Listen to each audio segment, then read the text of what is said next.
राधा कृष्ण को गोपना श्याम कुंड राधा कुंड वृंदावन धाम की जय, नवदीप धाम की जय, गंगा माई की जय, जमुना माई की जय, द्वारका धाम की जय, स्वामी तो भक्तवृंद की जय, और ग्लोरीज टू गॉड, और glories to God. Thank you very much.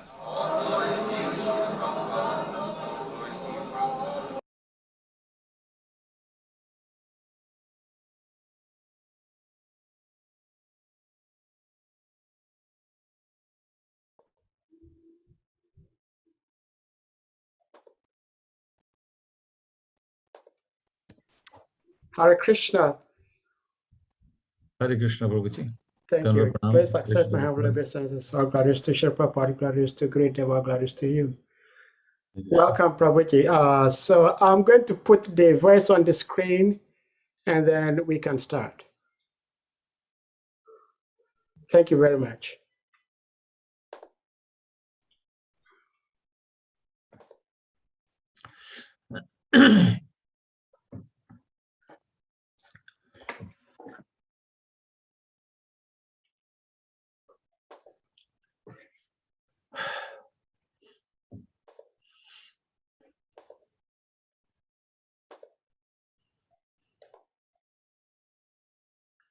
Okay. Hare Krishna. Hare Krishna. Om Namo Bhagavate Vasudevaya. Om Namo Bhagavate Vasudevaya. Om Namo Bhagavate Vasudevaya. Narayanam Namaskrityam Naram Chaiva Narottamam Deving Saraswating Vyasam Tato Jayam Mudire. नास्त्यप्रयेषु अभद्रेषु नित्यं भागवत सेवया भगवती उत्तमश्लोके भक्तिर्भवति नैष्टिकी ग्रंथराज श्रीमद् भागवतम की जय. So welcome all the devotees. Today we are reading the verse or the text 34. It's chapter 9, the passing of Bhishma Dev in the presence of Lord Krishna, and it is in the first canto of Srimad Bhagavatam.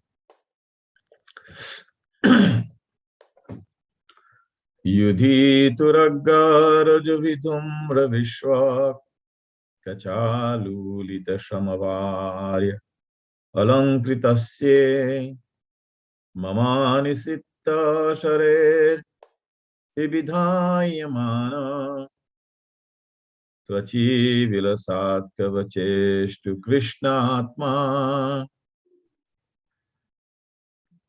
Yudhi, on the battlefield, Turaga, horses, Rajaha, dust, Vidhumra, turned on ashen color, Vishwak, waving, Kacha, hair, Lullitaha, scattered, Shavamari, perspiration, Alankrita, decorated weave, Asye, onto the face, Mama, my, Nishita, sharp, Sari, by the arrows,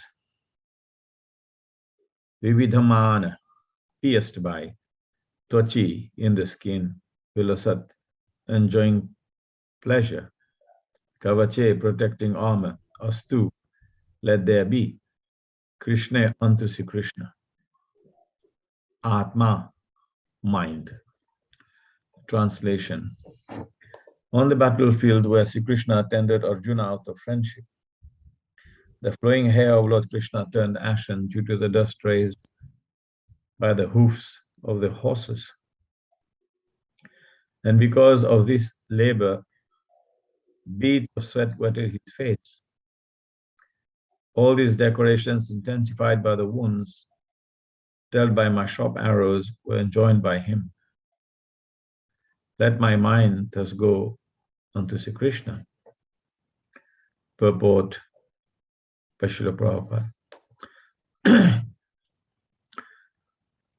The Lord, in the absolute form of eternity, bliss and knowledge, as such, transcendental loving service to the Lord is one of the 5 principal relations, namely Shanta, Dasya, Sakhya, Vatsalya, and Madhurya. That is, neutrality, servitorship, fraternity, filial affection, and conjugal love, is graciously accepted by the Lord when offered to the Lord in genuine love and affection. Sri Bhishmadev is a great devotee of the Lord in the relation of servitorship. Thus, his throwing of sharp arrows at the transcendental body of the Lord is as good as a worship of another devotee who throws soft roses upon him. It appears that Bhishmadev is repenting the actions he committed against the person of the Lord. But factually, the Lord's body was not at all pained. Due to his transcendental existence, his body is not matter. Both he himself and his body are complete spiritual entity. Spirit is never pierced, burnt, dry, moistened, etc. This is vividly explained in the Bhagavad Gita. So also it is stated in the Skanda Puran. It is said there that spirit is always uncontaminated and indestructible. It cannot be distressed, nor can it be dried up. When Lord Vishnu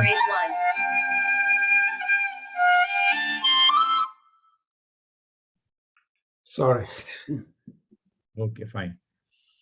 When Lord Vishnu in his incarnation appears before us, he seems to be like one of the conditioned souls materially engaged, just to bewilder the asuras, or the non-believers who are always alert to kill the Lord. Even from the very beginning of his appearance, Kamsa wanted to kill Krishna, and Ravana wanted to kill Rama, because foolishly they were unaware of the fact that the Lord is never killed, nor for the spirit is never annihilated.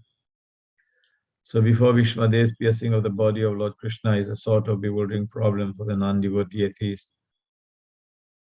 That those who are devotees or liberated souls are not bewildered. Bhishmadev appreciated the all-merciful attitude of the Lord because he did not leave Arjuna alone. Although he was disturbed by the sharp arrows of Bhishmadev, nor was he reluctant to come before Bhishma's deathbed, even though he was ill-treated by him in the battlefield. Bhishma's repentance and the Lord's merciful attitude are both unique in this picture. Srila Vishwanath Chakravarti Thakur, a great acharya and devotee in the humor of conjugal love with the Lord, he remarks very saliently in this regard. He says that the wounds created on the body of the Lord by the sharpened arrows of Bhishmadev were as pleasing to the Lord as a biting of the fiancé who bites the body of the Lord directed by a strong sense of sex desire. Such biting by the opposite sex is never taken as a sign of enmity, even if there is a wound on the body. Therefore, the fighting as an exchange of transcendental pleasure between the Lord and his pure devotee, Sri Bhishmadev, was not at all mundane. Besides that, since the Lord body and the Lord are eternal, there was no possibility of wounds in the absolute body. The apparent wounds caused by the sharpened arrows are misleading to the common man. But one who has a little absolute knowledge can understand the transcendental exchange in the chivalrous relation. The Lord was perfectly happy with the wounds caused by the sharpened arrows of Bhishmadev. The Lord Vibhidyamana is significant because the Lord's skin is not different from the Lord. The word Vibhidyamana is significant because the Lord's skin is not different from the Lord. Because our skin is different from our soul, in our case, the word Vibhidyamana, or being bruised and cut, would have been quite suitable. So transcendental bliss of the varieties, different varieties, and the varieties of activities in the mundane world is but a perverted reflection of transcendental bliss. Because everything in the mundane world is qualitatively mundane. it is full of inebrities, whereas in the absolute realm, because everything is of the same absolute nature, there are varieties of enjoyment without inebriety. The Lord enjoyed the wounds created by his great devotee Bhishma Dev. And because Bhishma Dev is a devotee in the chivalrous relation, he fixes up his mind on Krishna in that wounded condition. Om Agyana Timirandhasya Gyananjana Shalakaya Chakshurinmilitam Yena Tasmai Sri Gurave Namaha. Sri Chaitanya Mano Bhishtam Stapitam Yena Bhutale Swayam Rupa Kadamayham Dadati Sapatantikam. Namo Vishnu Padaya Krishna Prasthaya Bhutale Srimati Bhakti Vedanta Swami Niti Namine. Namaste Saraswati Deve Gauravani Pracharine Nirvishesha Shunyavadi Paschatya Deshatarine.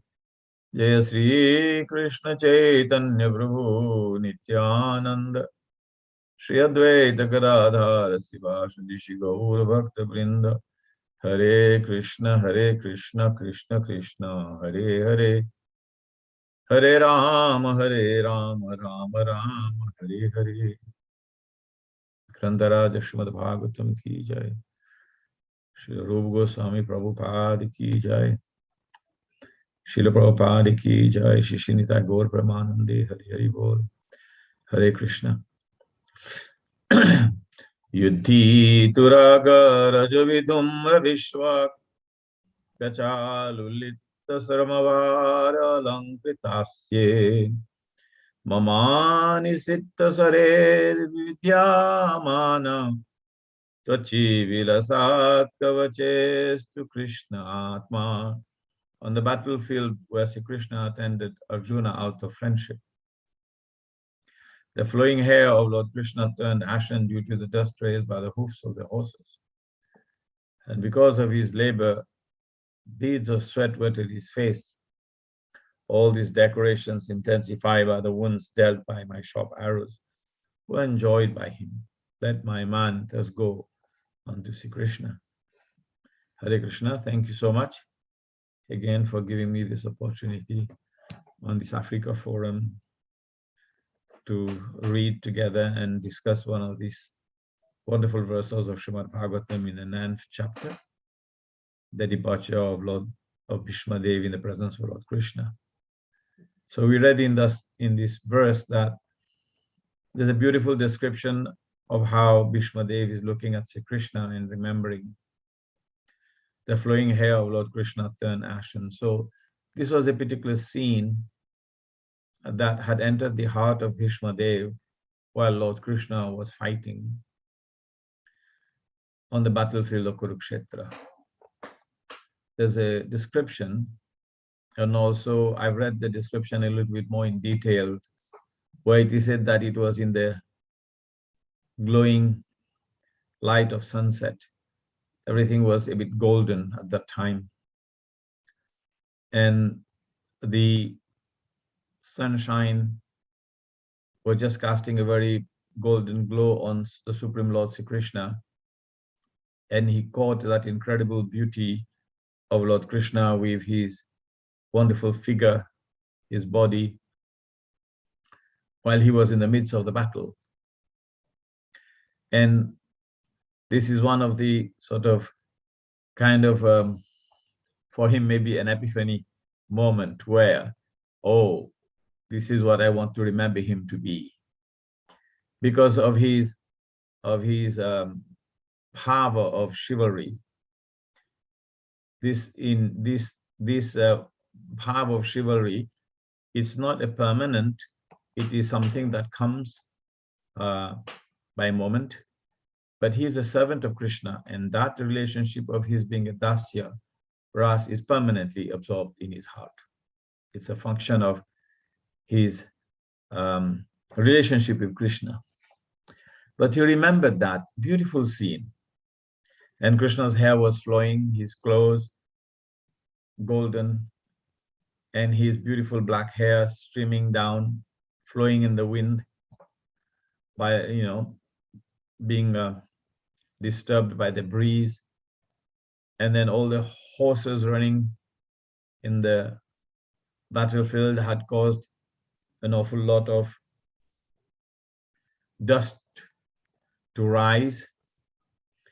And naturally in a battlefield, it is a hard playground. And this dust had deposited on the beautiful locks of hair of Sri Krishna. And at the same time, the service of being the Sarathi and trying to control the horses in his proper chivalrous mood, even though he's a Supreme Personality of Godhead, he doesn't get tired. He was actually in all essence there at that time. He was perspiring. And Bhishma Dev had captured that in his heart. He had captured that beautiful scene of him being in the midst of a war, in the midst of a battle. And that was very attractive to him. This is a very interesting mood of chivalry, right? And so he is situated in the mood of servitorship, it is said here by Srila Prabhupada. But in that particular mood of servitorship, there is those indirect moods of 7 moods of chivalry, of hasya, and bewilderment, laughter, and so on and so forth, and even anger. But he was in that particular mood with the Supreme Personality of Godhead.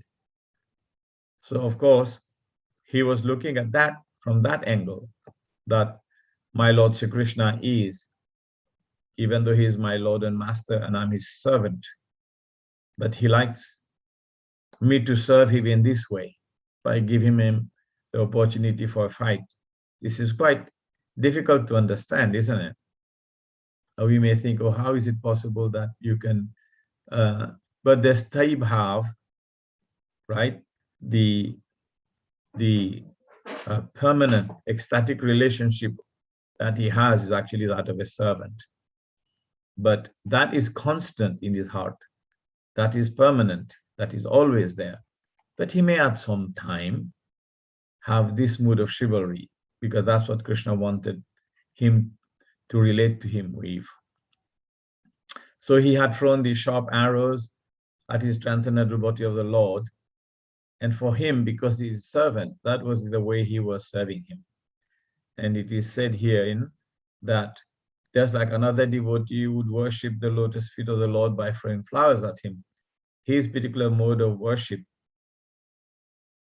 was actually to throw arrows at the Supreme Lord.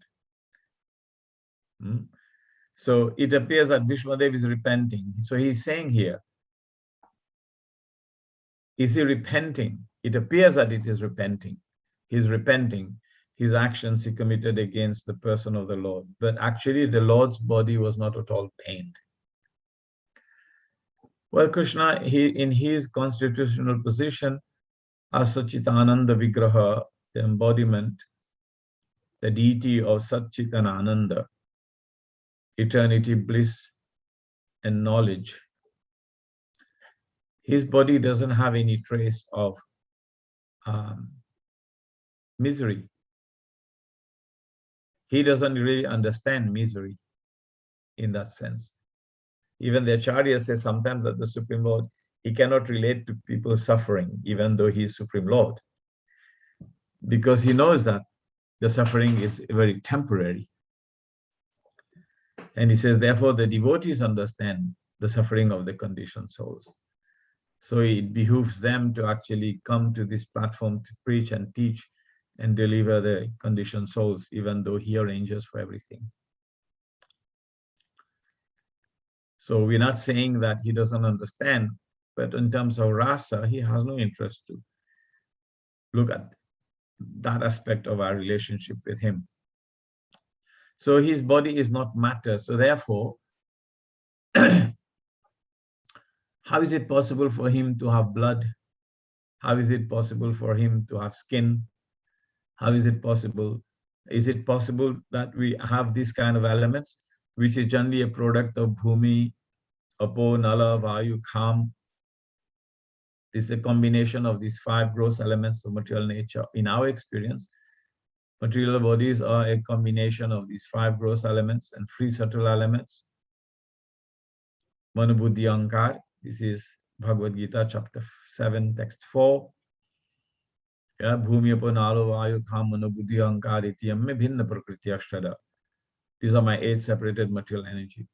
So when we have in the pastimes of Lord Sri Krishna, where Krishna is standing next to some other conditioned souls or people who are on the battlefield with him, they are not exactly of the same nature as him.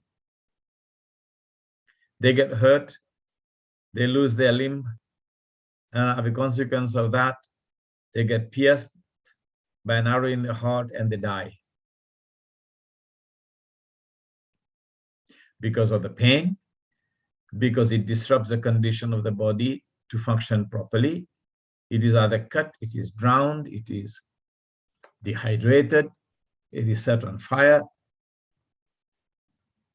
Vasangsi jinani yatha vihaya navani granati naro parani yatha sharirani. Bhagavad Gita explains that, right? That this material body, right, it will not endure these kind of transformations and changes. So how come Lord Krishna's body, he endures this kind of transformation and changes? And it looks like there is blood coming. It looks like he's sweating. It looks like maybe he's looking tired. He's fatigued. But these faults doesn't actually have anything to do with the Supreme Lord Sri Krishna. So the qualities that we see in the Supreme Lord, the difference is it may look like the same qualities as encaged or embodied conditioned soul, but it isn't the same as encaged or embodied conditioned souls, because the nature of his body is different than the nature of our body, but it looks the same. That's the interesting part. Because he takes the form of a human body when he comes here in the human society, right? Doesn't he say that in the Bhagavad Gita, right? That when I descend in the human form of life, fools deride me, right? Manusim tanumashitam param bhavam avajanantam mama bhuta maheshwaram. Right? When I come in this human form of life, all right, with the human body, when I come in human society in this human body, fools deride me because they do not know my transcendental nature. So here is a beautiful display of the transcendental nature of the Supreme Personality of Godhead and his transcendental body. It's perspiring. His hair is completely covered with this golden dust of the ground of Kurukshetra that has been kicked here and there by the hoofs of the galloping horses and the animals and the soldiers. And he is bleeding at places because he's also in this war, he's right in the front. Arjuna is sitting there or is standing there as the fighter in the chariot that is being, driven by the horses, and the reins of those horses on the hand of the Supreme Lord Sri Krishna. So some devotees describe that Lord Krishna's sitting position is well below the knees of Arjuna, because otherwise he will be getting most of the arrows if he's right in front. I mean, you cannot imagine the driver, the charioteer, being right in front of Arjuna, can you? Or can we imagine that? That will not be a very convenient position for him to be in, because he will be taking all the front action, impressions will come upon him. So being in that position of a charioteer and sitting at this low position is not a very glorious thing for the Supreme Lord in terms of if you look at it, that he's a supreme person, and why is he taking this menial job? But he does that naturally because of the love that he has for the supreme person, for his friend Arjuna. So he does get some of the arms and some of the fragments of the armory, the ammunition that is sent to kill Arjuna upon him. And he also gets into that fighting mood because they work as a team. It's not that he is just a passive driver. He's a very intelligent driver. He knows where to take the chariot, in which direction, when to turn, when to swerve, when to go slow, when to stand still, or when to accelerate. He knows all of that. And he's right in the middle of that action. It's not that, okay. And he's being directed also. This is like an expert. The word Parthasarathi is a very beautiful word. The word Arjuna and Krishna together sometimes is being used because it's a teamwork. And because it's a teamwork, they know each other's ability.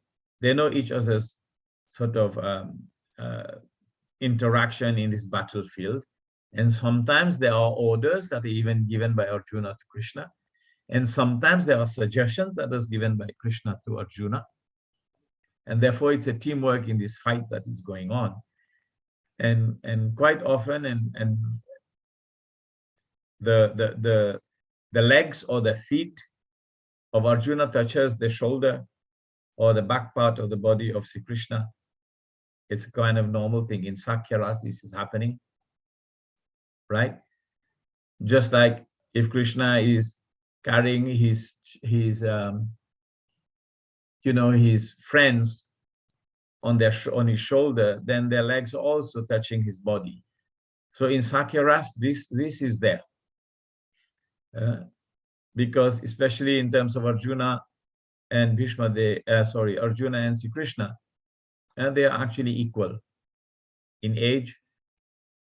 They're almost equal as friends, and it applies a little bit in a similar fashion with Bhima. Whereas in relationship with Yudhishthira Maharaj, who is slightly more senior, there's more respect. There's more respect, and it would be more. Still, the brotherly relationship would be there because they are cousin brothers. But that would amount to Gaurava Sakya. That is brotherly relationship, yes, but with respect, where Lord Krishna would respect Yudhishthira Maharaj. Whereas with Nakul and Sahadev being much younger and junior to Sri Krishna, the respect would be the other way. There would be familiarity and a joking mood of Krishna onto Sahadev and Nakula, but Nakula and Sahadev would actually have a friendly and Sakya Ras friendship, but with awe and reverence. So we see these relationships very nicely manifest. I've been thinking a lot about this today, and we will divert from this purport in a few minutes, and we will tell you why. Well, I can tell you now because it is a disappearance day of our Rasa Acharya, Srila Rupa Goswami Prabhupada. It is a beautiful day. And maybe we'll talk a little bit more about that and the contribution of Srila Rupa Goswami to our, as being the head of our Sampradaya, more or less. So this is therefore, we can understand that the body of Lord Krishna, even though it may be pierced, it may be wet, it may be dried, it may look or appear to be so, but factually it is not in any way causing any transformation to the transcendental body of the Lord. But it is very hard for us to imagine how does it all happen, because we can only relate to our own experiences of sweat, blood, and tiredness and thirst and hunger. That is the different impulsions that our body makes us, the feelings that our body gives to us. But to the Supreme Lord, these things were not there. This was definitely not there. So this is interesting. Very hard to imagine, isn't it? Quite hard to imagine. But then if you take it from how Srila Prabhupada explained it, that the soul does not experience any of these changes. It cannot be cut, it cannot be dried, it cannot be wet, it cannot be burnt. Therefore, Krishna is taking all these different impacts to his body, but is not having any effect. Just like the soul cannot be changed, right? Nasato vidyate bhavo, bhavo vidyate sato. Those who are seers of the truth have concluded that of the spirit soul there is no change, and of the impermanent body there's always change. So the Supreme Lord Sri Krishna, he may give an impression that his body is undergoing some kind of change by being hurt, by blood, by sweat, by being tired, and so on and so forth. But factually, none of these are actually having an impact. So it may look like he's acting like a normal person, but he isn't at all. So these are activities of the Supreme Lord, and he comes from a different soil. He comes from a different world. And in his world, these changes are not there. And therefore, when he comes in his own transcendental nature. Doesn't he say that? He comes in his own transcendental nature, right? And we have to understand him as he is. So therefore, Vishwadeva's piercing of the body of Lord Krishna is a sort of bewildering problem for the non-devotee. Atheists, but those who are devotees or liberated souls are not bewildered. So for example, when Krishna decides that he's going to leave his manifest pastimes here, and he's going to end his pastimes in Dwapara Yuga, and upon the pretense of a hunter who actually pierces his foot with a blade of grass, and that is the pretense under which Sri Krishna leaves the world as if he is passed away. Now, this is actually meant to bewilder the atheist. This is meant to bewilder the atheist and to make us understand that the final pastimes of Sri Krishna, in the sense that it was the last act before the end of his pastimes in Dwapara Yuga, because the pastimes are eternal. It is also that, therefore, devotees have to look upon his life and his pastimes and his whole existence as a Supreme Personality of Godhead. So we can deduce from here that there's no way that he had a change in his body. It was his desire to end his pastimes in a particular way, and therefore those who are atheists, they will conclude that, okay, you're not like even you see in some of these foolish big swamis who have a lot of following, they say, how did Krishna die? And what happened to his body? And so on and so forth. But he did not have a human body that underwent all the changes like all of us, are forced to suffer. So Vishwanath Chakravarti Thakur is saying that a devotee Vishwanath Chakravarti Thakur, he was a devotee in the humor, in the mood, in the rasa of Madhurya, in love with Krishna. He's giving this explanation that he was experiencing this hurt just like love bites by a lover. Therefore, he said the fighting was an exchange of transcendental pleasure between the Lord and his pure devotee. And this was not at all mundane. And besides that, since the Lord body and the Lord are identical, there was no possibility, which means that he's Sachidananda. We are different to our body. Our body is taken birth, it undergoes 6 changes. It will grow, it will change, it will produce some offspring, it will dwindle slowly, and then it will die. And it has taken birth. The body has taken birth. So these 6 changes are there as a factor of being in this world, and the soul is engaged in this body. But for Sri Krishna, it's not like that.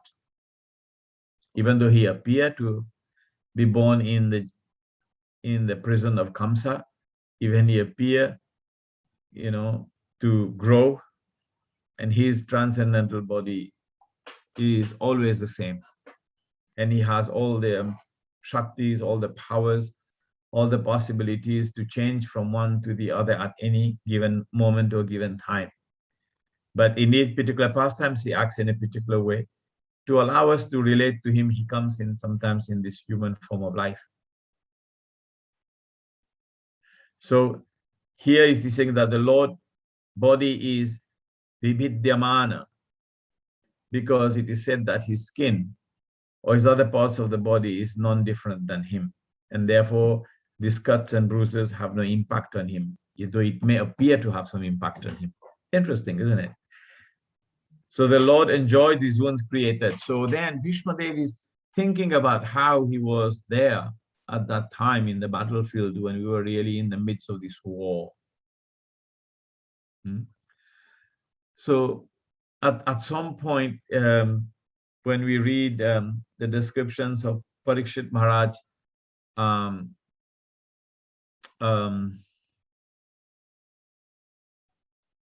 Shamika Rishi describes Parikshit Maharaj, and how Lord Sri Krishna was very, very kind upon Parikshit Maharaj.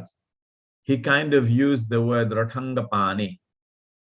Rathangapane means one who is bearer of the wheel of a chariot. Ratha, Anga, Pane. Ratha means chariot, Anga means limb or the. So in one verse he described, Shamika Rishi described that he is protected by Ratha Anga Pane, which means that that person who wanted to use the wheel to kill Bhishma Dev, that same person had actually entered the womb of Uttara, and he had protected Parikshit Maharaj. So you see that same Supreme Lord who is taken up a wheel to kill someone and pretend, or at least go towards him to try to kill that person, which is Bhishma Dev, is being described by Shamika Rishi, I think, or Sukdev Sutta Goswami, I cannot quite remember. Rathangapani, that one who holds a chariot wheel, the wheel of a chariot as an arm, is going towards. So he was actually chastising Shringi. He's saying, how dare you curse someone like Parikshit, who was protected by someone called Rathangapani. So here, that same person is being remembered by Bhishma Dev, who was taking that chariot wheel to kill him, not to protect him. So the Supreme Lord, he can act in any variety of ways he wants. But the interesting thing is, how do we actually come, all of us, to understand this incredible science of relationship of the Supreme Personality of Godhead with all these devotees? And today is a great day for reflecting upon this. It is an incredible day for reflecting upon this, because today is the disappearance day of Srila Rupa Goswami Prabhupada. And when we chant the prayer, Sri Chaitanya Mano Bhishtam Sthapitam Yena Bhutale Swayam Rupa Kadamayam Dadati Jivatatikam, we are offering our obeisances to Srila Rupa Goswami Prabhupada, who established the cult of the devotion of Lord Krishna throughout the world. And out of the 6 Goswamis, he is a leader of the 6 Goswamis. That's how we chant Sri Rup Sanatana Bharta Gunat. So he is a leader of the 6 Goswamis, even though he was a younger brother of Sanatan Goswami. So when we actually see the transformation of these 2 incredible personalities, Rup and Sanatan, and how they had just beautiful encounters and discussions and samvad with Lord Chaitanya. And one of the interesting purport I read some time back is how everything, even this Bhakti Shastra that we are studying, whether it is Nectar of Devotion or whether it is the other wonderful books of Jiva Goswami, like the Sandarbhas, or the 16 books that has been written by Rupa Goswami, and the 100,000 verses have been written by him in terms of Bhakti Shastra. It is interesting that actually all the seed of the knowledge of the Bhakti Shastras is contained within the Vedic literatures. So even though we may not see how the 5 rasas, the 7 chivalrous mood, the different aspects of sadhana, bhakti, bhava bhakti, siddha bhakti, and the other division of raganuga bhakti, and all these wonderful explanations of different rasas and mellows and varieties of relationship that the Supreme Lord can have with his devotees, they're all coming from the Vedic literatures. But they were contained in seed form. And it is Rupa Goswami who managed to actually dig out these seeds, grow them and expand them into these Bhakti Shastras, but they're all coming from the Vedic literatures. So there's one, I would like to give some homage to Rupa Goswami by reading a few of these verses and explaining how it's very interesting how he brings this all about. So I will read the first verse and Chetan, okay, first of all, Rupa Goswami. Hare Krishna, excuse me, Prabhu, do you have it on a PDF form? You could put it on the screen. Yeah, I have it, Chaitanya Charitamrita. I will tell you where it is. Chaitanya Charitamrita, it's 19th chapter. Lord instructs Srila Rupa Goswami in Madhya Lila. And I will read the verse 1. Okay. So Srila Rupa Goswami, Srila Prabhupada, he was born from a Karnataka family, Brahmana Saraswat family. And his grandfather had migrated from Karnataka to Bengal to live by the side of the Ganges. And he later on, his father, his grandfather was called Rupeshwar and his father was called Kumara. And later on, his father had moved on to the other side, or the western side, or the eastern side of the Ganges towards the west. And he had moved to Bangladesh, which is now commonly known as Bangladesh, which was all part of the same one provincial kingdom called Bengal. And he had moved to Ramakeli. And then because both him and his older brother and his younger brother Anupam, they were actually great personalities. You have that there? Okay, there, right? You go down a bit, text 1, just go to the text 1. I will read it in a minute. So Rupa Goswami was very, very intelligent. Both had incredible competence, management skills, and also very, very learned in scripture. But at that time, the kingdom of West Bengal was under the rulership of Nawab Hussain Shah. You all probably know that. And Nawab Hussain Shah was a Muslim ruler. And by that time, India was in the grip of the Mughals, and some of the different Rajas, the Pradesh, the provincial kingdom was taken over by them. And particularly Bengal was one of the richest kingdom at that time. And it was by far the largest kingdom in India, and it was the richest one. And that's why when the British they went to Calcutta and set up their East India Company in Calcutta with 35 members in the East India Company, and they started. That's why they used to call it Company Raj. And then it grew from there, that the crown of the British crown, Victoria, got involved and so on and so forth. That was 200 years or 250 years ago. But before that, it was a great kingdom. And Sanatan Goswami, who was called Amar, and Rupa Goswami, who was called Santosh, and your younger brother was called Vallabha. They were actually forced to enter the government of Nawab Hussain Shah, even though they did not want to. They were coerced, and they were given title like the Virkash or Sarkar Malik. And Sanatan Goswami was like the Prime Minister of the Mahabhushan Shah. And Anupam was the direct financial treasurer of the kingdom. And Rupa Goswami was the advisor to the Prime Minister. So they were great personalities. They were actually incredible personalities who had then given up their desire to be with the Muslim ruler, and they had heard at that time that there was a very charismatic sannyasi in Navadvip who was doing this Sankirtan movement, and they were secretly keeping this desire in their heart to go and meet with him. And when they heard that he was coming to Ramakeli, they secretly went to meet him at that time. And that meeting is actually an explanation of that verse here. So we will see. So this verse goes like that. Vrindavaniyam rasakeli vartham khalena luptam nija sakti mikta Sancharya rupa vyatanot punasa prabhu vidoprak ivalokam shrishtim. Let me read the translation. So it's that before the creation of this cosmic manifestation, this is a very wonderful way Krishnadas Kaviraj Goswami has explained this.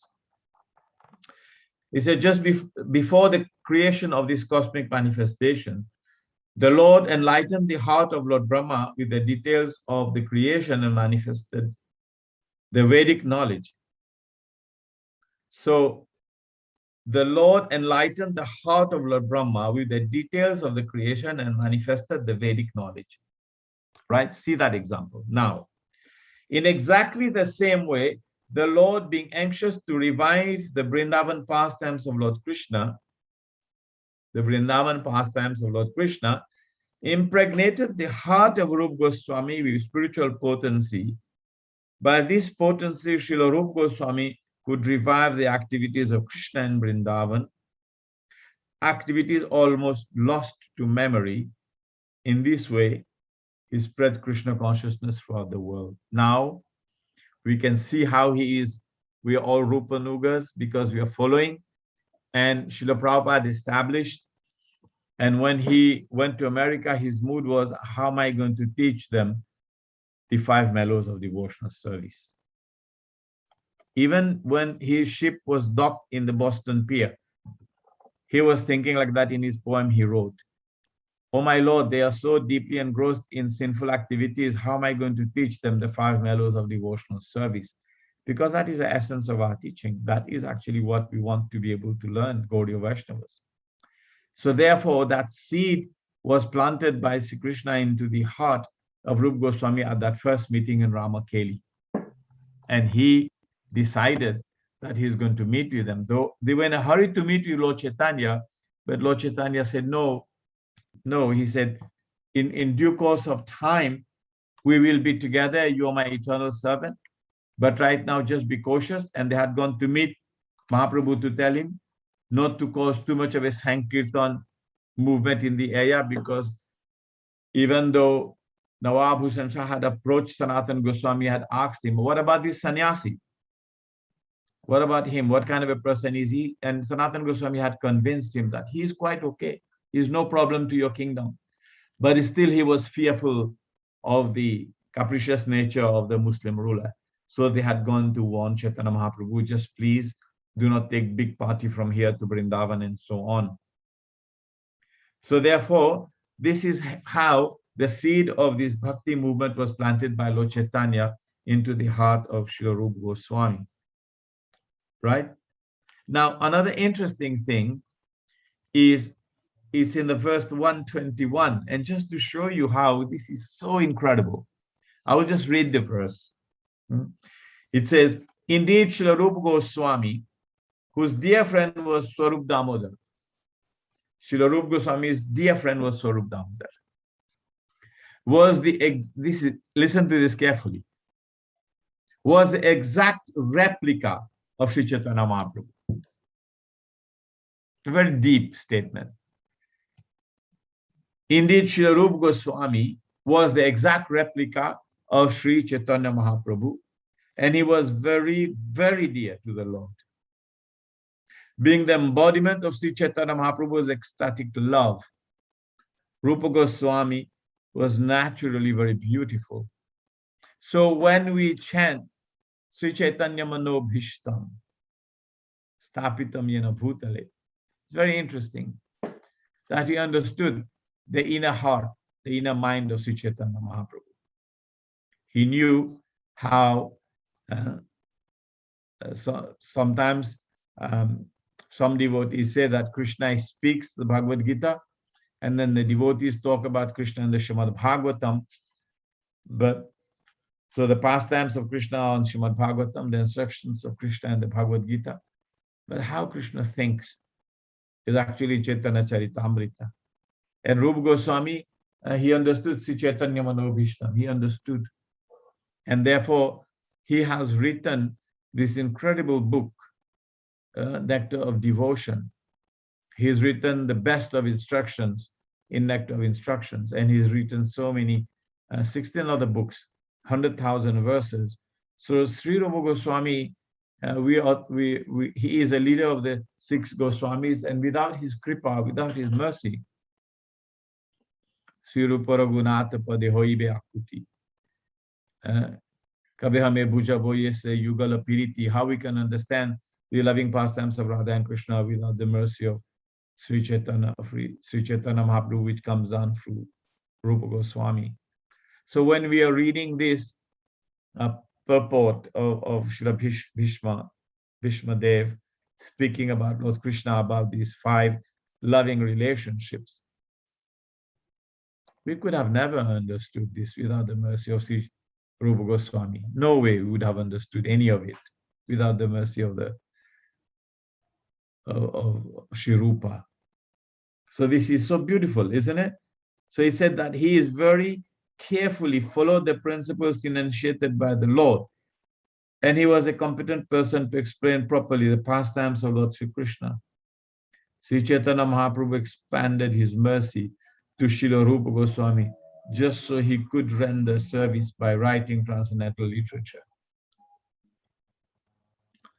So when the arrangement was made and Sri Chaitanya Mahaprabhu met Srila Rupa Goswami in the Saswamedha Ghat, he took him to this Veni Madho temple, very private temple in those days.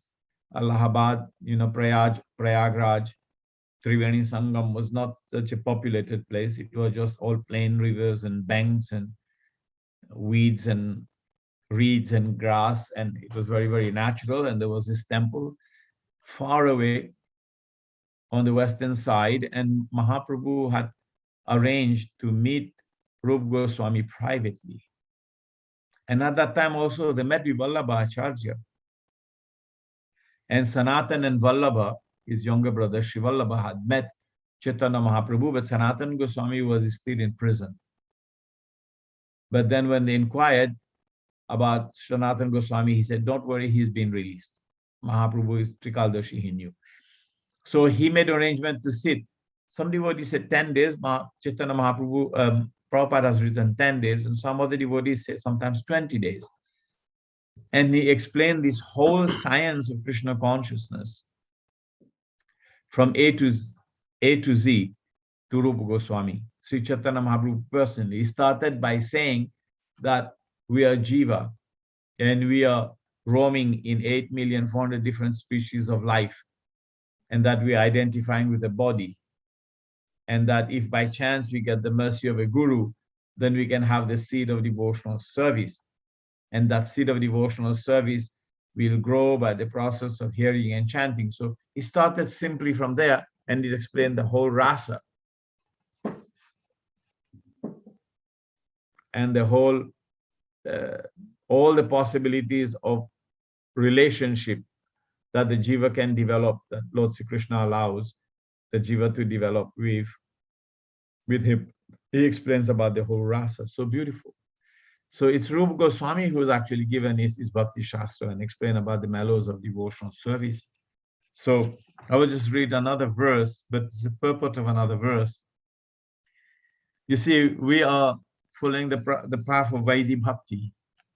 And the path of Vaidhi Bhakti is dependent on us receiving the instructions of Bhajana Kriya, the instructions of following the process of Navavidha Bhakti by the Supreme, by the mercy of the Supreme Lord, onto our Gurudev, and then we follow. But I will read on this, just the purport. You don't have to worry about, or just read the last part. He said, this is in text 151. I'm just giving you a glimpse so we see how the progression goes. So here, Lord Chaitanya has given this very interesting information about how to give the seed of devotional service in the heart of the devotees, right? And in that purport, Brahmanda Brahmite Kona Bhagyavan Jeev Guru Krishna Prasad Pai Bhakti Lata Beach. And in the last part of the purport, it is said, Nitya Siddha Krishna Prema Sadhya Kabunoi Shravanadi Suddha Chitte Kore Udhoi. Dormant devotional service to Krishna is within everyone. So simply by associating with devotees, hearing the good instructions and chanting the Hare Krishna mantra, one awakens this dormant love for Krishna. In this way, one acquires a seed of devotional service. Guru Krishna Prasad Pai Bhakti Lata Bij. So this love of Krishna, even though the seed is being planted, the love of Krishna, it's a manifestation of the Chit, the manifestation of the Ananda Shakti of the Supreme Lord. It's already there in the heart. But the seed that is planted is a seed of Shraddha and Bhajana Kriya and service. And that is actually taken care of by the process of hearing and chanting.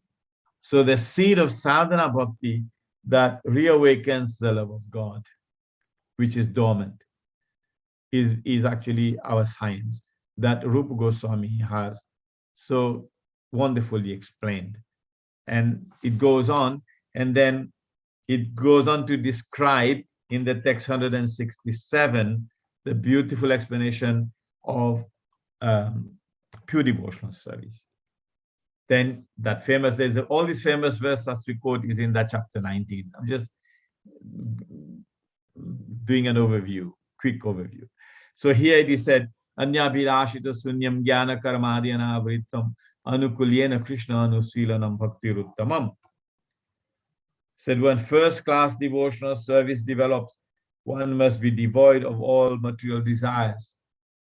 Knowledge obtained by monastic philosophy and fruitive action. The devotee must constantly serve Krishna favorably as Krishna describes. This is a description of pure devotional service. All other desires for fruitive activities and independent pursuit of knowledge, the desire for independent pursuit of knowledge, independent of bhakti, becomes zero. No desire for acquiring anything, zero.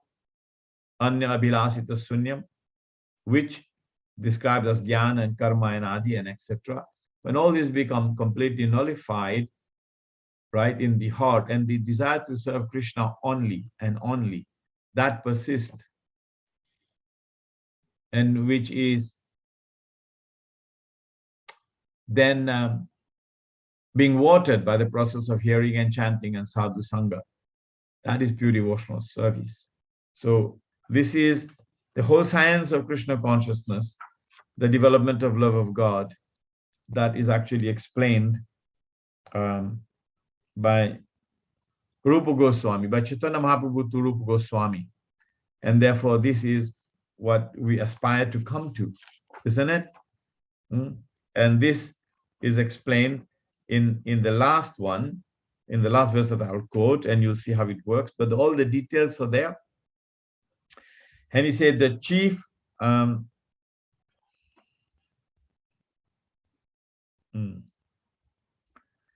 right. And here it explains the 5 direct mellows of devotional service, right? And the 7 indirect mellows of devotional service is explained in text 190 and 191.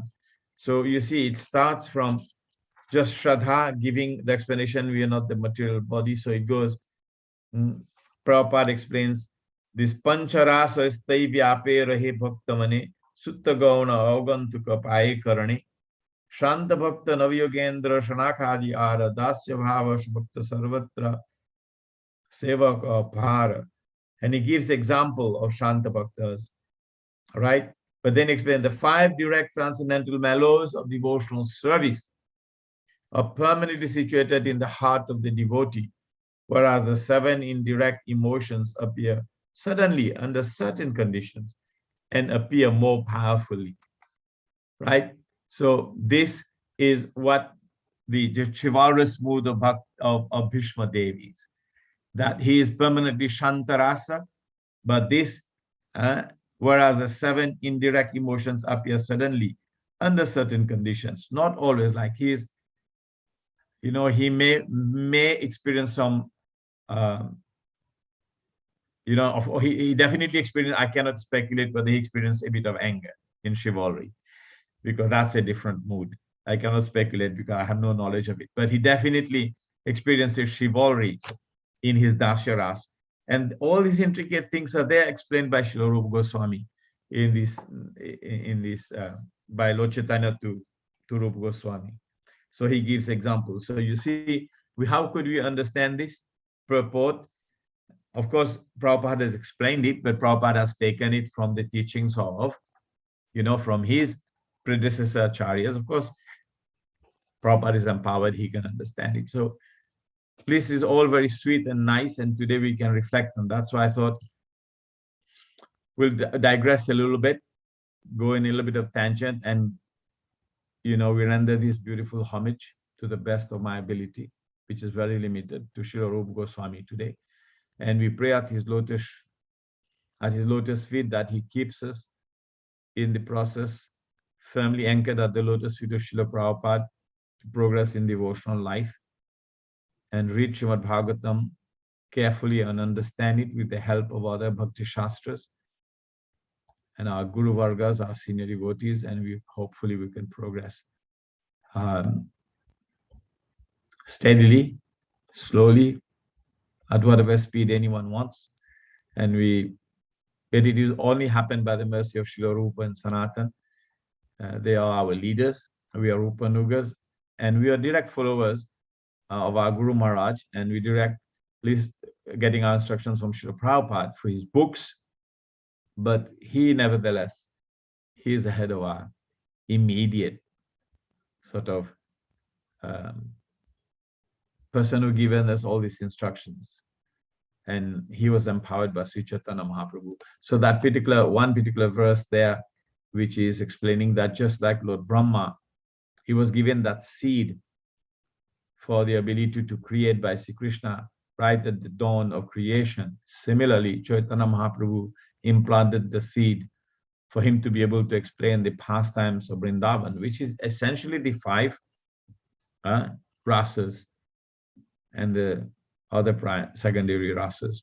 So that is actually the service that has done. And the other verse that I read, second one, was that Rupa Goswami, right, is non-different, so to speak, in terms of his mercy as Lord Chaitanya. He's almost the same. So quite a statement. So we would like to pray at the lotus feet of Rupa Goswami for his mercy. And we end here. Thank you so much. Grantaraja Srimad Bhagavatam ki jai, Shri Shinita Gaur Pramanande, Hari Hari Bol. Hare Krishna. Hare Krishna. Thank you very much, Prabhuji. That was a very beautiful class. Lots of information. I'm not very fan of CC, but I love Srimad Bhagavatam the most. But CC has lots of detailed information.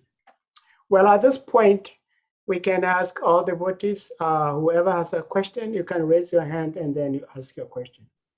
Yes. But Prabhuji, before somebody raises their hand, I have a question. And yes, my question is, I once went on book distribution Sankirtan, and I was trying to preach my little best, and I said, Krishna is the root cause of everything. Yes. And this guy I was trying to preach to, he's a university graduate. He's a bookish guy. So he was Yes. telling me, but that is nothing. If Krishna is the root cause of everything, that is not as important. What is most important is the seed. And at the time, I had not read in Bhagavad Gita that Krishna says that he is the seed-giving father. So I was so morose. I ran to the temple, and luckily, VDD Maharaj was there at the time. So I told him, and he quoted the Gita sloka. The following day, I went to this guy. But my question is, since Krishna is giving us the seed of devotional service, if you have a seed, there are different places where this seed may drop, and some, depending on where they drop, they may grow very nicely. Some may require more attention for the seed to grow. And there are some places the seed will not grow at all. So my question is, with the seed of bhakti, with the seed of devotion, is there anything like there is a spot or a being that will have this seed, and no matter what he or she does, cannot develop this seed to grow? Hare Krishna. No, the seed will only be stunted or killed by aparad. And even then, if the effect of the aparad is removed, the stunted growth of the seed will take off. So because the seed of devotional service contains the potential of love of God, and love of God come from the spiritual world. And therefore, the support of that creeper of devotional service that grows from the seed is a lotus feet of Krishna. And just like someone sent me a beautiful message today, said that a creeper doesn't grow by itself, because that's why the example of given of a creeper always needs the support of a trunk. So the support is a lotus feet of Krishna. And also that seed of devotional service, that Shraddha, is a spiritual seed, is a spiritual entity. Bhakti is a spiritual entity. It has its own life. It is its own reward, and it cannot really be destroyed. So that in that way the seed is given, then how will it be ever not function? It may take longer time. Just like when the contract between the spiritual master and the disciple is there, then that disciple can be foolish enough not to take advantage of that seed of devotional service that has been given by the spiritual master through that knowledge. The seed is not just given like that, but it is given as knowledge, because we chant every day, Divya Gyan Hride Prakasito, right? That seed is equal to Divya Gyan that is given, which is basically Sambandha, the relationship that you have with the Supreme Lord.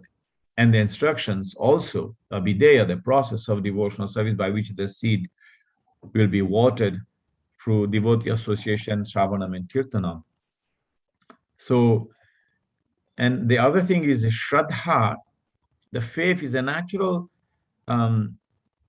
energy of the jiva. The desire to want to connect with the Supreme Lord, Sri Krishna, is a natural thing in the jiva.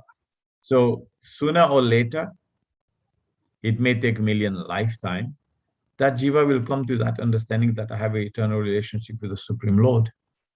And if that seed is planted, it may not grow in this life, next life, or a million years, but it will grow.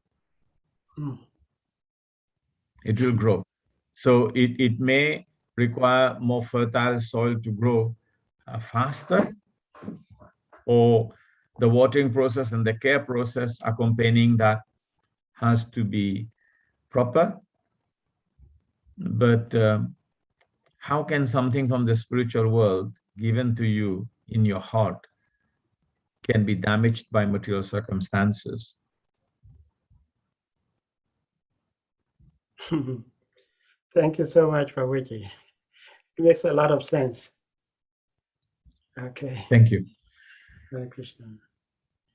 Because bhakti is Bhakti is the wealth of the spiritual world, isn't it? Right? Yeah. It is what the most important commodity in the spiritual world is bhakti. And just like we say that this Radha Krishna Prem, the love of Radha and Krishna, is a jewel. And we've been given that and we're not taking care of it. So it is a best commodity in the spiritual world. It is what makes everything, it is a currency of the spiritual world, so to speak, bhakti.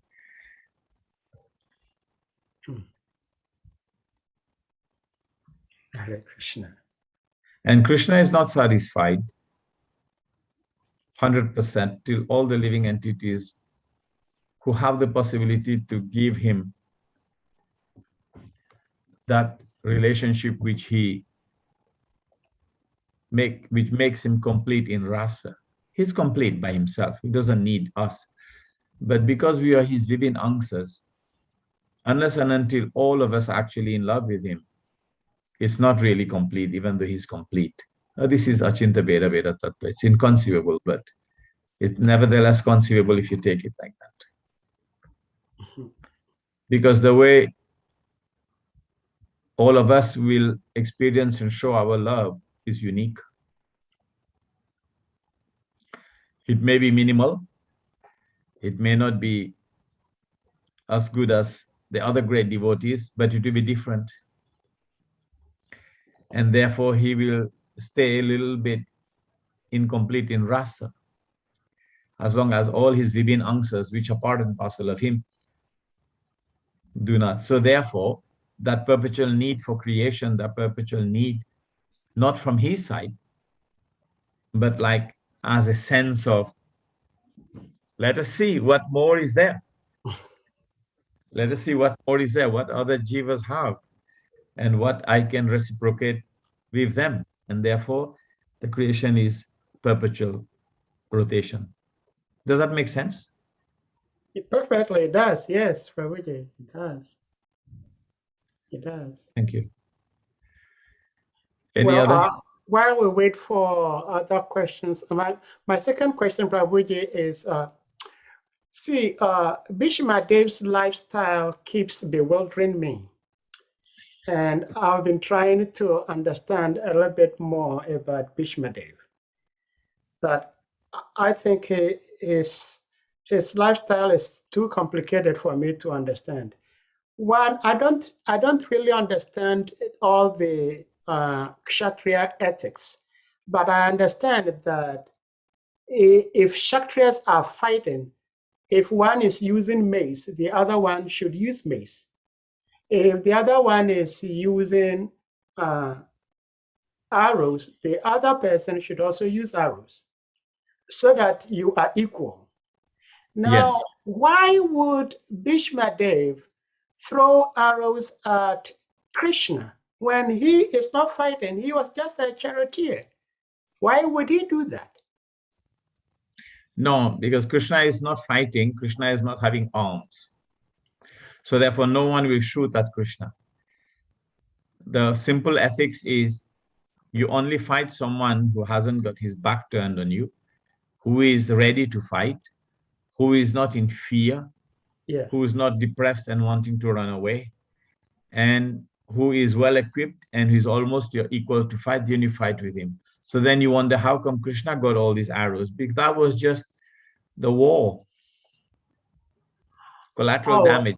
I was thinking it was Bhishma Dev who shot the arrows at Krishna, because that is how he was praying. He was praying that he caused all these pains on the transcendental body of Krishna. So I was wondering, why would he, Mahajan, who understands these Kshatriya rules, shoot arrows? And he always keeps his promise. So he is Devavrata. He's not going to do that. Okay. But then it's collateral damage. Okay. Like you're the charioteer, and you're in the front. You're bound to take a few knocks. Of course, yes. Even though it's not aimed at me. Yes. Okay. Okay. All right.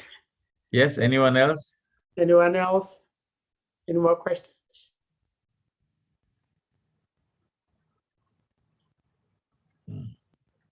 Let me see. Let me make sure I have everybody the possibility to unmute. Radhakun Devidasi, you want to ask something? I muted everybody. Your explanations is very, very clear. It makes a lot of sense, Prabhuji. Okay. Where are you from? I am originally from Nigeria, but I live in Houston, Texas right now. Okay, Nigeria. Yes. Where? Which temple? It was the Lagos temple we were at some point until I Okay. moved. Yeah. I was there in 2003, 2004. Oh, wow. That's awesome. Salika Prabhu knows me well. Dear Damodar Maharaj knows me well. He was a brahmachari Parikshit then. Sahadev knows me well. Probably she knows you, but she just wouldn't remember you. She was little. Radha Kun is a daughter to Shastra Prabhu, Ghana. Oh. Yeah. Where's your father now? Where's Shastra? He's in South Africa. Okay. Okay. Yes. Also, she you was were in little that, when you came to Ghana. She was there, but she was little. you were in that Krsna Academy, right? Yes, I don't remember, to be honest. I don't think so. I was in and out from Nigeria to Ghana growing up, so I don't even know. I think I get another. She was there briefly. You were there briefly, very briefly. Krishna Academy. Oh, okay. Very briefly. You were very They know little. better. Hare Krishna. Yes, she was. Okay. She was actually very little, so she can't remember. Yeah, she Oh, Shalika. I've been to Jos. I know Jos. That was a strange experience for me, staying in Jos. Yeah, I still remember that airport and all of that. Those That was good nice. days with Jamastami. I still remember the Jamastami when you were cooking that potato. I'm still trying to remember that potato. Potato and chicken. Potato and chicken sabji. Yeah, sabji. And I just lost the recipe. I couldn't just really. And the chickpea was so expensive in Ghana, and we had to go and buy it in the city. Yeah. It was fun. Yeah, Hare Krishna. Thank you. How is Santanu doing in Sunyani? Who? Santanu Prabhu. Oh, Santanu was in Sunyani. No, after in Koko. Takoradi, you know? Yeah. No, Santanu was in Koko. No, Santanu was in Takoradi or Sunyani. Oh, maybe you. Okay, we have Santanu and then we have Sanatana. The old gentleman who was I went to. Yeah, Santanu was. That's Santanu. Yeah.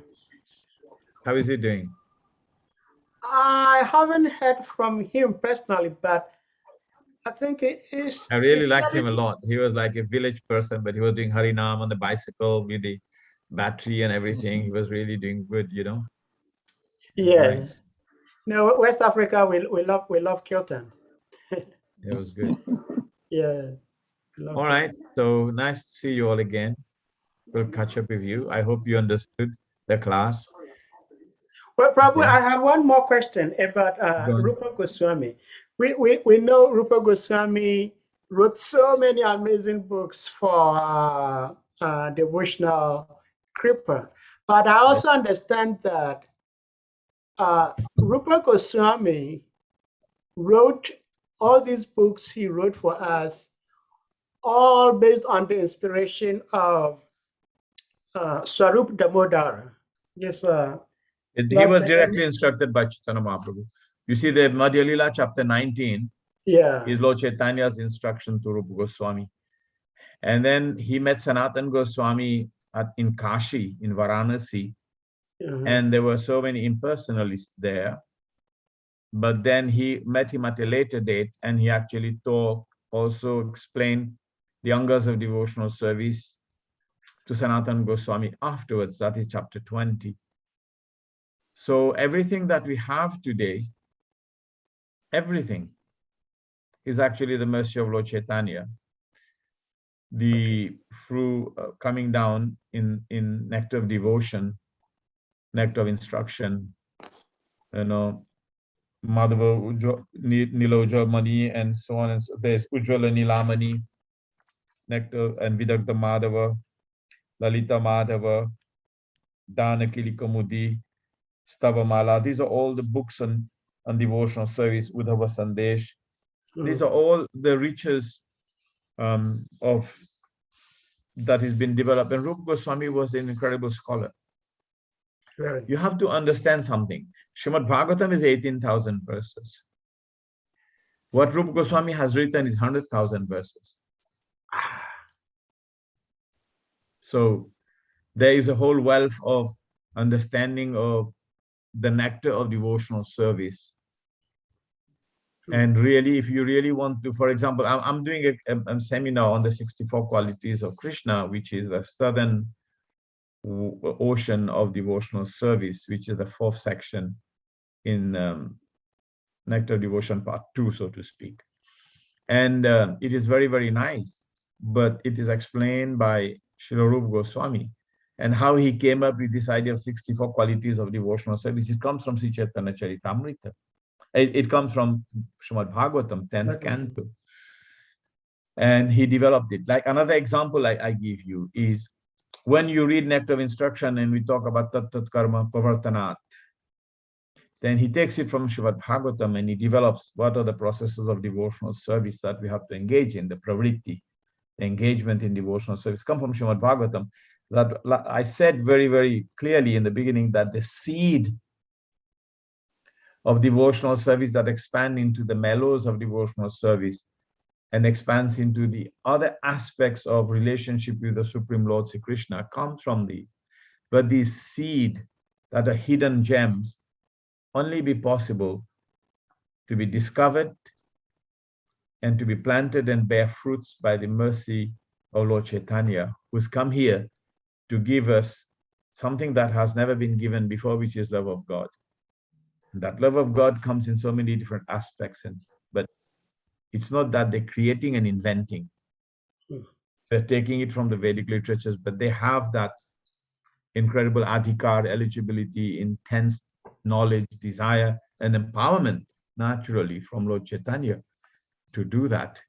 So Lord Chaitanya gave only the 8 verses, but Rupa Goswami, he understood everything. 10 days. Somebody said 20 days. 10 days he sat there and he listened.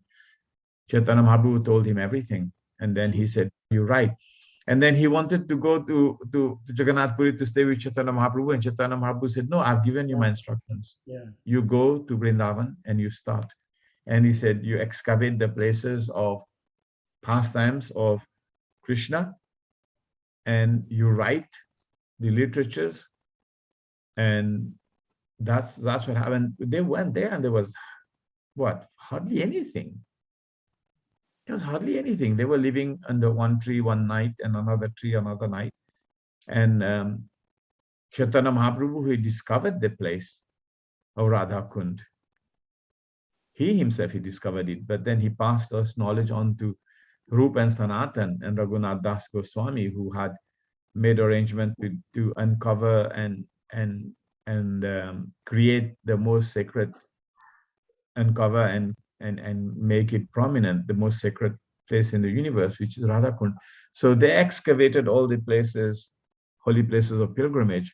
So they actually founded, the whole Brajamud, for us at least, it was there.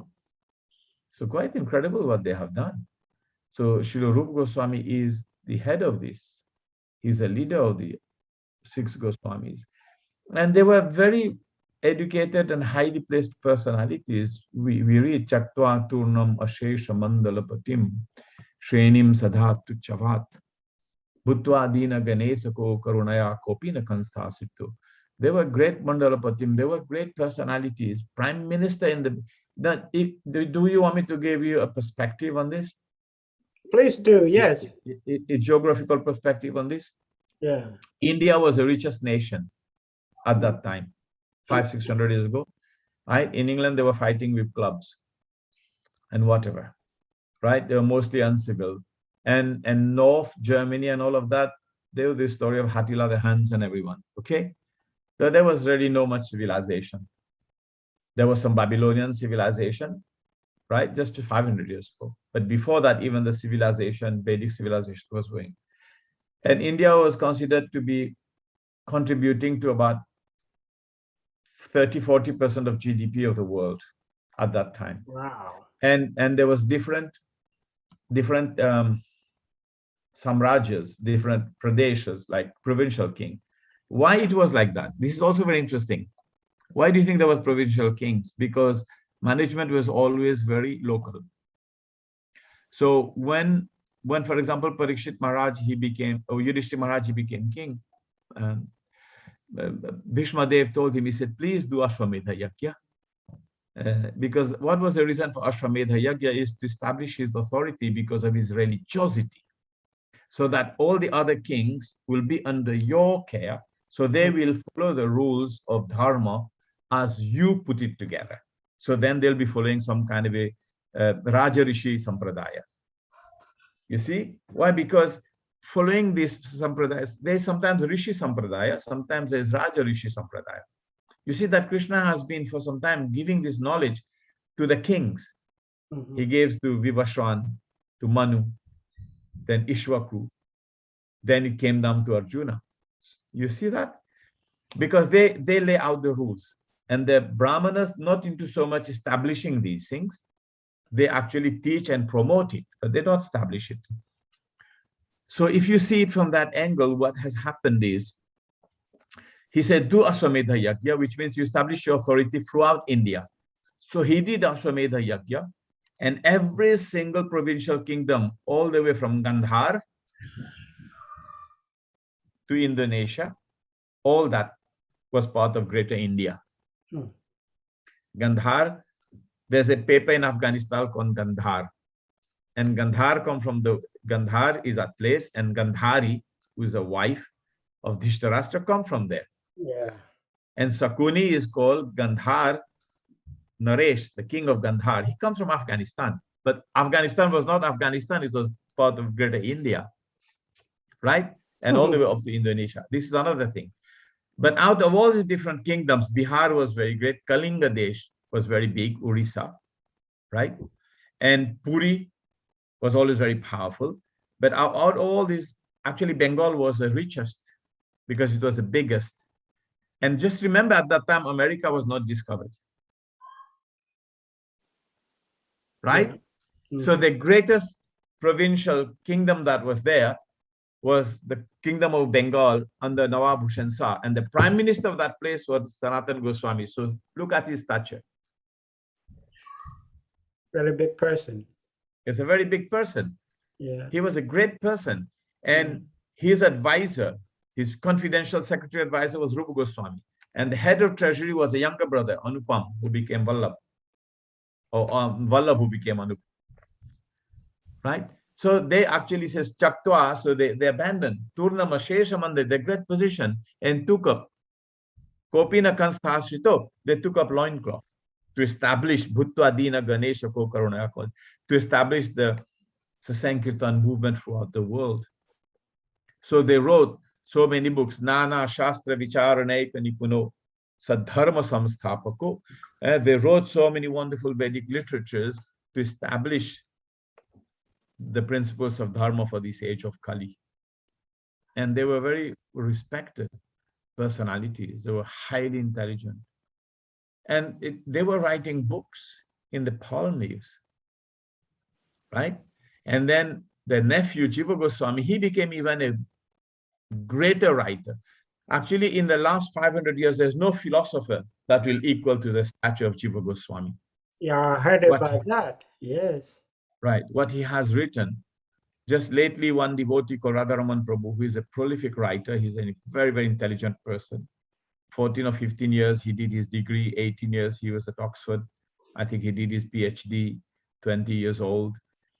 And he did it on teachings of Jiva Goswami. Just on one of the teachings of Jiva Goswami. And he said there's so much. And it took 3 years, 4 years of research. So Jiva Goswami, then he wrote incredible amount of literature, right? And Jiva Goswami's main disciples were Narottam Das, Srinivasacharya, and Shyamananda. And each of them came from different areas, one from Bengal, one from Orissa, and one from Jagannath Puri. And they studied under Jiva Goswami, who was a nephew of Rupa Goswami. And he was one of, so they studied under him. And they are the first group of graduates of Rupa and Sanatan. And they were writing all these books, copies of these books, and they were distributing. So, and they actually started the first book distribution of Lord Chaitanya, Sankirtan movement. And there's even some scores that they found, how many books they were writing by hand and distributing at Radha Damodar temple. And they predicted that one day there will be some incredible machines that will print these books by millions, they'll be distributed. Can you understand this? This is the legacy that we belong to. You know? Prabhu. Hare Krishna, Prabhu. That's interesting. This is actually very interesting. And something marvels me, Prabhu. Sorry, Prabhu, please. For no, go ahead, Prabhuji, go ahead. Yeah, something still baffles me, and I'm trying to find the connect in between. When you look at the history of our tradition and the Vedic culture 500 years ago, and now, looking at the prediction of Kali Yuga and how it develops, the level of degradation now, it's somewhat very difficult to connect how this 10,000 years of Lord Chaitanya Mahaprabhu's mission will expand, because sometimes it's very difficult to actually comprehend the level of disconnect. Looking at the level of personalities that were present at the time of Lord Chaitanya Mahaprabhu and our present day Krishna consciousness, and the growth of Krishna consciousness in the next 9,500 years. So I don't know. Maybe you can shed some light. Yeah, but you know, if you look at what Chaitanya Mahaprabhu said, that my name will be chanted throughout the world. Can you imagine devotees in Africa chanting Hare Krishna Mahamantra and leaving the animism and leaving the other religious systems and becoming Brahmanas and Vaishnavas? Chinese people, Americans, moving from eating beef in their life to becoming actually Vaishnavas. That's really already amazing. A miracle. Huh? The communist. That's already incredible. It's already incredible that you have devotees in the Africa. Communists devotees giving up everything. Yeah. Huh? The So communists, this is one, the Russians. right. Yeah. And this is one thing. This is one thing. And the other thing is also, you see, I was writing some small article the other day with some discussions, and I like when Chaitanya, when Yudhishthira Maharaj became king, he did not establish his Rajya, and he did not establish his kingdom, and Parikshit did not establish his kingdom just from the dirt bag. You cannot grow nice plants from a dirt bag, so to speak. So it was all cleaned up. You know, Krishna had killed almost as many number of demons and rascals through Jarasandha in his 17 wars that they kind of brought to Krishna's door. As many number of people were killed at that time than were killed in the Mahabharata. This was a statement by my spiritual master, Bhakti Churu Swami Maharaj. So that was a huge cleansing. That was a huge cleansing. But what happened is when Parikshit Maharaj came, then you will wonder, why when Parikshit Maharaj came, was he not allowed to carry on for another 100 years? But because at that time it was important to give Srimad Bhagavatam. So it's like Krishna made all this plan. So, okay, Yudhishthira Maharaj is gone, is now established. The demons of the earth are cleared. Now we have a very prosperous kingdom by Parikshit Maharaj, very prosperous kingdom. But interesting thing that came after that sometimes we don't historically understand, Shalika, is this. When you read Srimad Bhagavatam, you see that Sonaka Rishi and Sut Goswami, when they met, they were actually engaged in 1,000-year yajna. You know about that, right? They were actually organizing a yajna for 1,000 years. Now we organize 24-hour kirtan.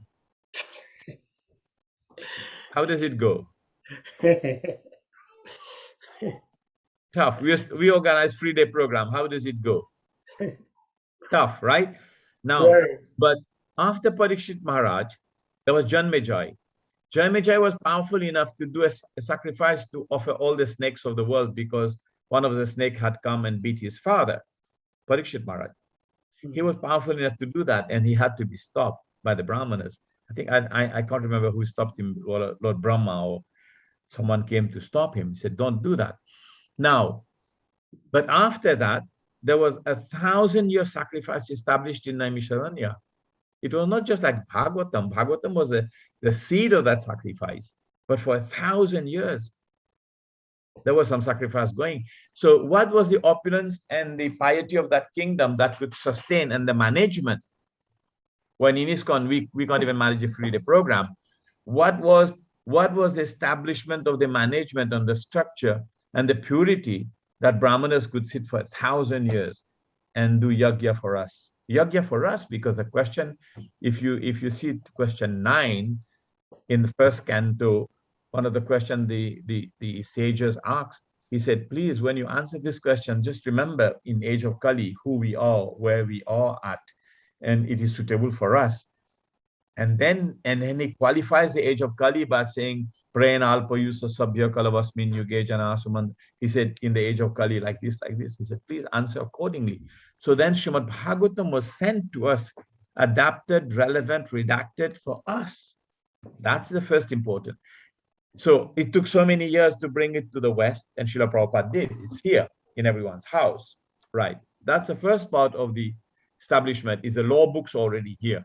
Chaitanya Mahaprabhu comes, right? And already there was a lot of degradation, and Vedic literatures were being corrupted.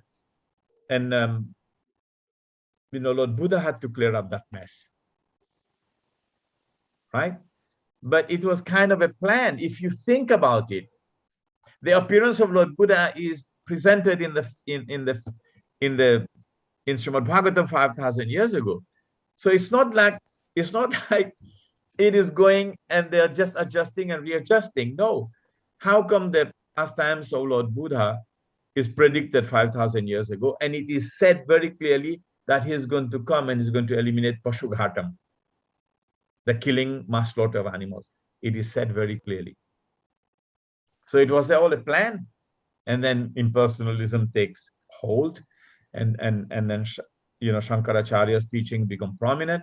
Then Madhavacharya comes, Ramanujacharya comes, and then Madhavacharya comes, and then they tweak it together. They move the philosophy forward. Chaitanya Mahaprabhu gives it, and now he is given the highest, which is the chanting of the holy name of Krishna and the devotional service. It's moving in the right way. Now, how is going to happen when we become more and more intelligent and study Srimad Bhagavatam and Chaitanya Charitamrita? It will become clear. But Rupa Goswami, Sanatana Goswami, and Jiva Goswami has already written it down, but we're not bright enough to figure it out yet. I feel like that. I know I'm stupid, but the other acharyas, the other great devotees are figuring it out slowly.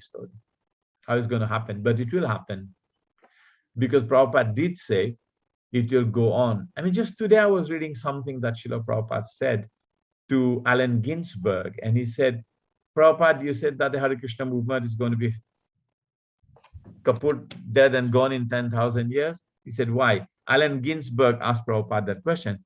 He said, you said that why? He said, after 10,000 years, you're going to be trying to want to eat me, and I'm going to try to want to eat you. We're going to be like snakes eating their own kids. Yes. He said, nothing will be there. There'll be no sun, no fruit, no trees, nothing. So we haven't seen that. I think I read that, Prabhuji. You read that? Yeah. Well, I think one thing Sri Prabhupada said also was that God will be lost in the system. Nobody will even be discussing God at all. Yeah. No, there won't be anything. Yeah. Now, this is not Kali Yuga here. This is like pretty good It's belief. very dangerous. You know, very dangerous. so if you get the right perspective, it's very encouraging. It's a challenging time. You know, a lot of changes going to happen. All this COVID is all nonsense to begin with. All this is ridiculous, and some things will happen. Anyway, we have to stop. I have to give a class for VIH tomorrow, 4 hours class. Prabhu, thank you so much. Thank you so much for your presence and association. And we'll meet again. Yes, Prabhu, and then please, Prabhu, I think maybe I'll send a chat after the class. Some of these classes that you give, maybe probably I would love to connect with some of them. I'll send a chat on WhatsApp later. So maybe some of the except that in Mauritius, I'm doing my service to my local people because there's so much need for kind of study of Srimad Bhagavatam. And like I said the other day to Srivas and to Damodar Maharaj also, that how are we studying Srimad Bhagavatam systematically by ourselves? And that's not working. No. You have to have a group and study Srimad Bhagavatam together with one devotee leading it. The Dati Patigrinati Vyamakhyati in Nectar of Devotion, Prabhupada says that. And then everyone studies and come back, and then the devotee leads and everyone follows, and then it works very nicely. That's a way to study Srimad Bhagavatam. But we're not doing that. Yeah. And I'm trying to do that in Mauritius. I have 2 study groups, one on Tuesday and one on Friday. And it's growing. In all, if you see through the Facebook and through the Zoom, and the next day that people, that's about 150 devotees reading now. I mean, I think maybe 100 sometimes, maybe less. But at least they're studying systematically. At least I can say maybe 50 studying carefully for the last 2 years. So we want to grow that. And I want that to happen in other places as well, because otherwise we're going to wait for the next generations to study. Now, if you want to form a study group for Srimad Bhagavatam once a week for 2 hours, I'll be happy to assist in the group. Oh, wow. That's wonderful. Yes, definitely. But it has to be serious on Zoom. Yeah. Everyone live, everyone Zoom, looking at each other. And we can start with chapter 1 and we will move. And it doesn't go verse by verse. I tell you how it goes. It goes through the study guide. And like, for example, say, for example, we are studying chapter 5, Narada advises Vyasadeva. So here you have verse number 32, 33, 34, 35, 36, and it goes on, right? And it goes on a little bit further to verse 40. So Narad Muni advises Vyasadeva, it's verse 32 to verse 40. What does he say in these 8 verses? So we study together. So we move. Otherwise, 1 verses each week, we will take 150 years to finish Bhagavatam. So, so we can do section episodes, and we go over that. We look at everything. And because it is being led by one person, there's no repetition. Because if Sadika, you give a talk today, and Sahadev come and give a talk in the next verse. Right? I don't know what yesterday, maybe who gave talk yesterday on Africa? I think that was Maharaj. Maharaj gave. Yes. So I probably maybe repeated things that he said, or I don't know, or maybe if it connects, you know, and so on. But if one person is, so it's not repetition, the knowledge flows, right? Like I have that experience. I'm studying Bhakti Vaibhava with VIH under different, and it flows, but we're studying much faster there because we do 2 hours class every day. So that's a lot. 2 hours class every day. We do like 1 canto in 3 months, you know? And then there's homework, there's study group, there's this, but then you really understand Srimad Bhagavatam, and it's really rich and enriching. So Salika, if you can create a group, we can study together. That would be nectar. I'll definitely want to create that. I'll speak with some few God brothers, and Right. we'll look at the convenient time that is right for Yeah. everyone, and then we'll schedule it. I'll talk Right. with Sarah and Sounds good. Yes. Do it on Zoom. I think Do it on Zoom. Yeah. And then you understand what we do. Like, we have a study guide and there's a subject breakdown. Yeah. It's grouping. Like generally, maybe if the devotees are kind of participative, everyone is very together and you read the verses, you come. And then we go over everything. And then we discuss it. And then you bring your points, I bring my points, Hadev bring his points, and Radhakun bring her points, and everyone just contribute to the discussion. And I don't know whether Madhu would want to join. Like this Mataji Devaki, Devidasi and Madhu, they're following, and I don't know Narayani from where, but they are following my classes every Tuesday and Friday. Okay. They're following, and they're making progress. So, but I think that we form a group of all the devotees together, we're studying, we can go much faster. Yeah. We'll go much faster. Yeah. I think we just need to do that because it's important. It's really, really important. I think we need to do that. Like here, I give you an example. Chapter 6, conversation between Narada and Vyasa. There's about 6 sections and there's about 36 verses. But I would personally think that we will do that in 3 days. In 3 days, 2 hours, 6 hours. But we will cover every detailed information in the purport, every detailed information in the verse, and what each section represents. We can do that. So, in 3 days, that means 6 hours, we study chapter 6. The next week, we go to chapter 7, sons of Drona punished. This is an interesting, with 58 verses, maybe 4 sessions. Maybe 4 sessions, maybe 3 sessions, if you do 15. So like that, we move. And after, if we can do more, like maybe, because you see, there's only one way you can study Srimad Bhagavatam now, either by yourself or you go to Bhakti Vaibhava, which is 2 hours a week, which is impossible. What other options are there? And I'm trying to impress upon my seniors, what other options are there for devotees to study Bhagavatam? Nothing. You read Bhagavatam systematically, how can you on the Facebook? One Maharaj is giving talk on this one here, one Maharaj is giving talk on this one here. You're going on the Facebook and picking this one here and picking that. That doesn't work. And even sometimes you get contradictory statements. You don't know which one to pick, which one to... But those are minor things. Those are minor things. The essence of the knowledge will flow. What do you think, Radhakun? Am I making sense? I think very important. Personally, for me, I feel like this group study would encourage me, would progress better in studying. I think. Yeah, but look at the speed we are going. I think we are going. You have to get that 2 hours every day for one verse. Yeah. And you hear almost very repetitive class. Honest with you, very repetitive class. But if you have a group study, it won't be repetitive. You know what I'm saying? It will progress. I know because I'm teaching it like for 3 years. I'm doing. Yeah. You're perfectly right, Prabhu. Yeah. Right. So we'll talk about the rasas in this verse, and Prabhupada repeats some of these again. But then when it comes to we have understood that. And is there anything else anyone found out we can discuss? No. Okay, we move on. So it goes a bit faster.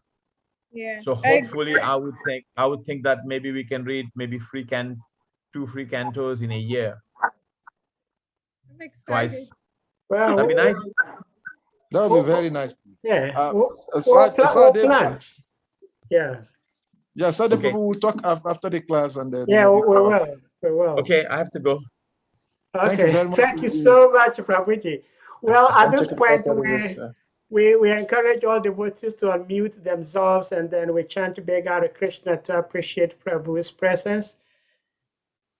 Hare Krishna, Hare Hare Krishna, Krishna, Hare Krishna Krishna, Krishna, Hare Hare, Hare Krishna Rama, Krishna, Hare Hare Hare, Rama, Hare Rama, Rama, Hare Hare Hare. Rama, Rama Rama, Hare Hare. Manjalakarpatarubhyascha, Kripasinubhyascha, Kalpatarubhyascha, Kripa Sindhubhyeva Cha.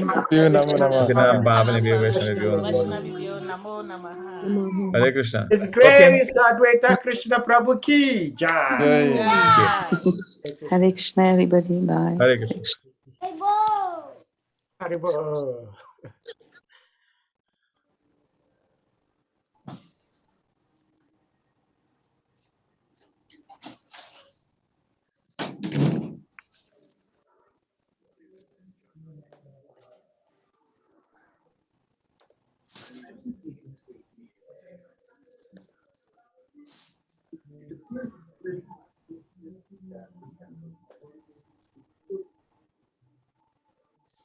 It's Grace Adib. I'll have to come back to you later on.